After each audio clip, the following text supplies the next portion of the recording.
मतलब एप्स्टीन शब्द बोला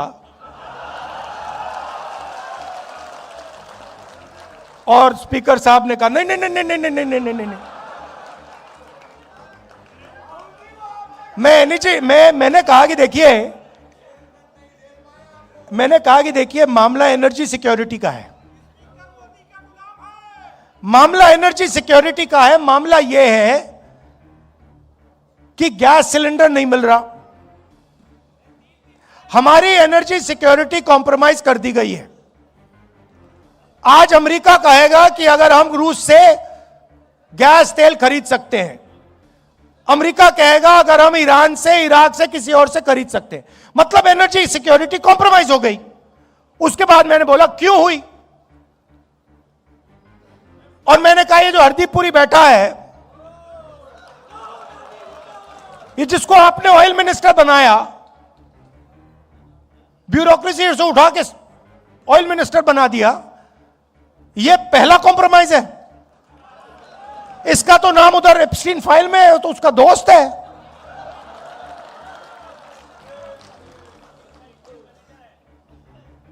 इसकी बेटी के कंपनी में जॉर्ज सोरोस का पैसा गया है।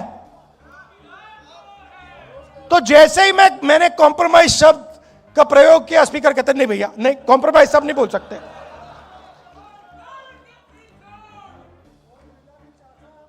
तो अब तो एक साइड एप्स्टीन है, दूसरी साइड अदानी जी। आपने बड़ी गहरी बात बोली। आपने बड़ी गहरी बात बोली। मैंने इसके बारे में काफी सोचा है। आपने बोला कि देखिए कांग्रेस पार्टी गरीब पार्टी है और कांग्रेस के जो बड़े बड़े नेता हैं वो अमीर हैं। नहीं, मगर आप बात समझिए, हम अमीर पार्टी होना ही नहीं चाहते हैं।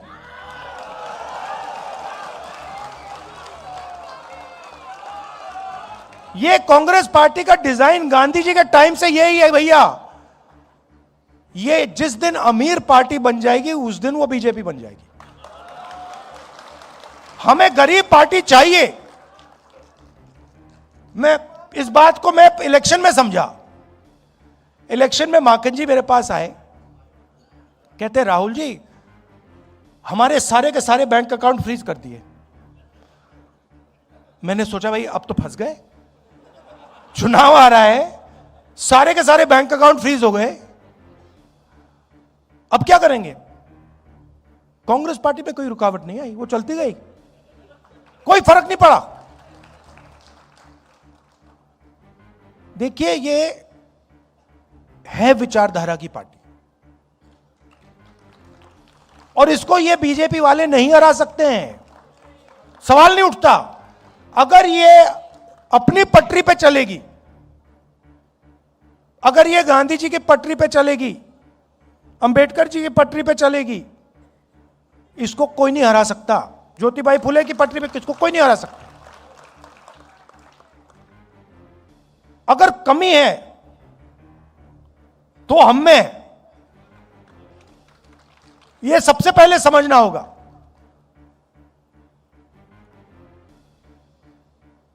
और अब हमने मन बना लिया है, कांग्रेस पार्टी ने मन बना लिया है कि जाति जनगणना होगा और दलितों को, पिछड़ों को, आदिवासियों को, अति पिछड़ों को, माइनॉरिटीज को हिंदुस्तान के पावर स्ट्रक्चर में जगह मिलेगी। और ये कुछ भी कह दे, कुछ भी कर दे, मैं इस बात को छोड़ने वाला नहीं हूं। और अब मामला बड़ा आसान हो गया है। मामला क्यों आसान हुआ? क्योंकि उनका जो आदमी है वो कॉम्प्रोमाइज है, उसको पकड़ लिया हमने। अभी आपको पता नहीं लग रहा, मगर हमने उसको पकड़ लिया है।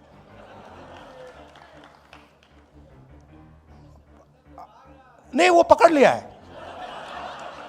मैं आपको बता रहा हूं, मैं आपको स्टेज से कह रहा हूं, साइकोलॉजिकली नरेंद्र मोदी खत्म है। राजनीति में हार पहले हो जाती है, हार पहले यहां होती है।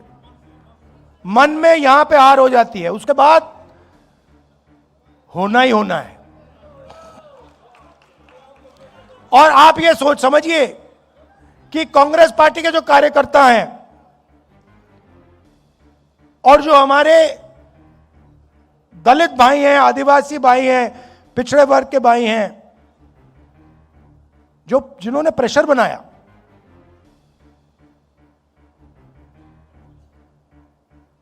उन्होंने नरेंद्र मोदी को खत्म किया है।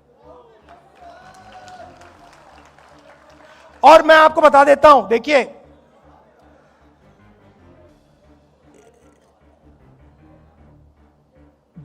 जो आपने बोला ना, कांग्रेस पार्टी का जो धन है, कांग्रेस पार्टी गरीब पार्टी, बीजेपी अमीर पार्टी बन गई। और उसने क्या किया? बीजेपी ने, नरेंद्र मोदी ने अपना पूरा का पूरा धन अदानी को नहीं दिया। नहीं, ये वो है मोदी का, वो है बीजेपी का, अदानी का नहीं। वो सिस्टम पूरा बीजेपी का सिस्टम है। वो अदानी कंपनी नॉर्मल कंपनी नहीं है, वो ऐसे है, यूं है। और पूरा का पूरा जो स्ट्रक्चर है, फाइनेंशियल स्ट्रक्चर है, बीजेपी का फाइनेंशियल स्ट्रक्चर, वो अदानी कंपनी में है। और इस बात को अमेरिकनों ने समझ लिया और पकड़ लिया। इसलिए अमेरिका में केस किया है। भाई और बहनों, वो केस अदानी जी के खिलाफ नहीं है, वो केस सीधा मोदी जी के खिलाफ है। और वो केस मोदी जी को मैसेज है कि अगर आपने हमारी बात नहीं सुनी तो हम आपका पूरा का पूरा फाइनेंशियल सिस्टम खोल देंगे, हिंदुस्तान को दिखा देंगे। तो अब नरेंद्र मोदी जी हिंदुस्तान के प्रधानमंत्री नहीं रहे हैं, वो अब अमेरिका का काम कर रहे हैं। और जब मैं ये बात पार्लियामेंट में कहने जा रहा था, नरेंद्र मोदी भाग के निकल गए। आंख में आंख नहीं मिला सकते।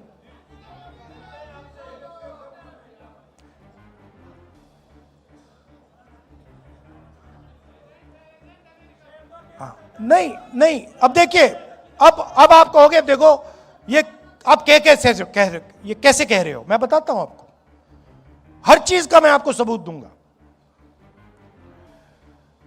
हिंदुस्तान का कोई भी प्राइम मिनिस्टर कृषि का सिस्टम नहीं खोल सकता। बाकी दुनिया के जो किसान हैं, उनके लिए हिंदुस्तान का प्रधानमंत्री कभी नहीं खोल सकता है। नरेंद्र मोदी नहीं करना चाहता था। कैसे मालूम? क्योंकि मैं 4 महीने से पता लगा रहा था कि भैया ये जो अमेरिका की ट्रेड डील जो है, ये रुकी क्यों है। अनऑफिशियली पूछ रहा था मैं, और हर बार जवाब आ रहा था, कृषि के मामले पे हम कॉम्प्रोमाइज नहीं करेंगे। मेरा भाषण हुआ,